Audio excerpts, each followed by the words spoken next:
អ្វីសពគ្រប់បែបយ៉ាងធម៌ពិន័យដែលពុទ្ធព្រះអង្គបដិស្ថានទុកមកសម្រាប់ជាប្រយោជន៍ដល់សាធារណជនទូទៅលើពិភពលោកដែលមានសេចក្តីជ្រះថ្លាហើយបានសិក្សារៀនសូត្រហើយរស់ក្រោមម្លប់នៃធម៌ហ្នឹងគឺតិចណាគឺមានអីតិចជាងធម៌ហ្នឹងទេកាយវាចាចិត្តក៏ប្រព្រឹត្តទៅក្នុងធម៌ហ្នឹងគឺសុគតសង្គមរំទុំគួរជាទីជ្រះថ្លាបូជាពីសំណាក់នៃបុគ្គលដតីជនដតី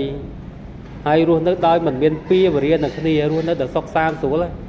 អ្នកដែលយល់ធម៌គឺគ្មានគំនុំគុំគួនគ្មានអាឃាតជាបាតឬក៏ចងពៀដោយប្រការណាដើម្បីឲ្យពៀនេះវាមានកម្លាំងដើម្បីបន្តទៅជាតិខាងមុខទៀតអត់ទេខ្លាចតែអ្នកងងឹតឈឹងហៅថាមោខៈបរោះចឹងធ្វើទៅតាមអារម្មណ៍មហិច្ឆតាការលុបលុនការកើតឡើងនៅកិលេសរបស់ខ្លួនទោសៈមោហៈនៅក្នុងខ្លួនគឺធ្វើទៅតាមចិត្តដែលវាស្ទុះទៅដែលវាអន្ទូលទៅគេហៅថាកម្លាំងនៃកំហឹងឬក៏ចិត្តដែលមិនបានអប់រំចិត្តដែលវាផ្ទុះនៅកំហឹងកើតឡើងភ្លើងក្តៅកើតឡើងធម៌3ទៅវាកើតឡើងវាគ្របសង្កត់ទៅលើបុគ្គលនឹងហើយបុគ្គលនឹងមិនទម្លាប់ធ្លាប់ក្នុងការអប់រំចិត្តអាហ្នឹងវាធ្វើទៅតាមអារម្មណ៍ដែលយើងមិនបានអប់រំសូម្បីតែមួយគណៈមួយពេលមួយវិនាទីដែលយើងមិនបានអប់រំកើតឡើងហើយវាអាចនឹងទៅជាកើតនៅសេចក្តីវិនិច្ឆ័យអន្តរាយទៅជាការខាត់បងឬក៏បុព្វដិសារីអស់មួយជីវិតដូចជាការកាប់សម្លាប់គ្នាជាដើមដោយសារតែអាគំនុំបន្តិចបន្តួចហ្នឹងដែលវាភ្លើងនឹងវាកើតឡើងហើយភ្លើងទោសៈនឹងវាកើតឡើងហើយវាមិនបានសង្កត់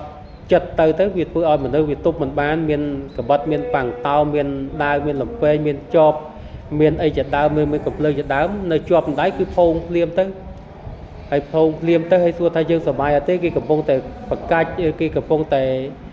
វេទនានៅក្នុងថ្លុកឈាមឲ្យយើងសប្បាយសាធុគិតថាអ្នកដែលជាបាតអញគឺវិនិច្ឆ័យហើយប៉ុន្តែគ្នាស្លាប់ទៅជីវិតឬក៏នេះគ្នាមានទុកដោយប្រការណាយើងមានដែល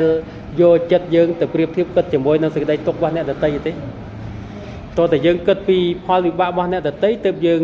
ចេះប្រមាណខ្លួនហើយយើងចេះអប់រំចិត្តហើយវារស់ដោយសុខទៅស្រួលហើយមានប្រមាណគឺប៉ុណ្ណឹងដើរទៅតាមសមាអាជីវោ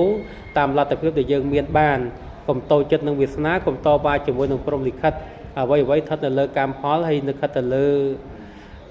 ការប្រឹងប្រែងព្យាយាមតស៊ូរបស់មនុស្សម្នាក់ពិសេសគឺស្ថិតនៅលើសមត្ថភាព